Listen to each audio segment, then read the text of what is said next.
putting God first can be difficult. What can we learn from David that will help us put God first in our lives today?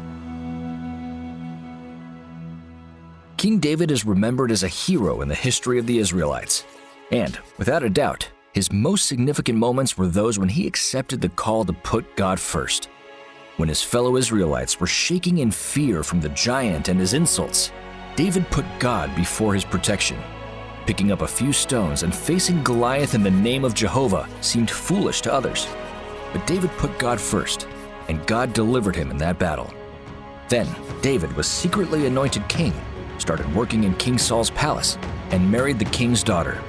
You would think that his life went from glory to glory after all this, right? Well, it did not. King Saul and his soldiers persecuted David as the greatest terrorist in the kingdom. Nevertheless, even during these frustrating and confusing circumstances, David put God first. When he entered the camp where King Saul was sleeping, he could have killed the tyrant and become king. After all, wasn't he already anointed?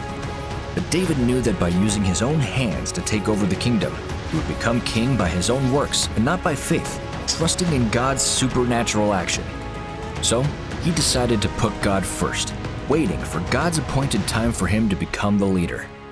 David didn't always put God first. His adultery with Bathsheba and her husband's killing were clear examples of sins David committed when he put himself first. But eventually, David took responsibility for his sins and repented. By the end of his life, he could not accept that his house looked better than the house of God. He vowed to do everything he could so God's house would be better than his palace. David put God first. His example compels us to do the same. As the deacons collect our tithe and promise, we are challenged to put God first.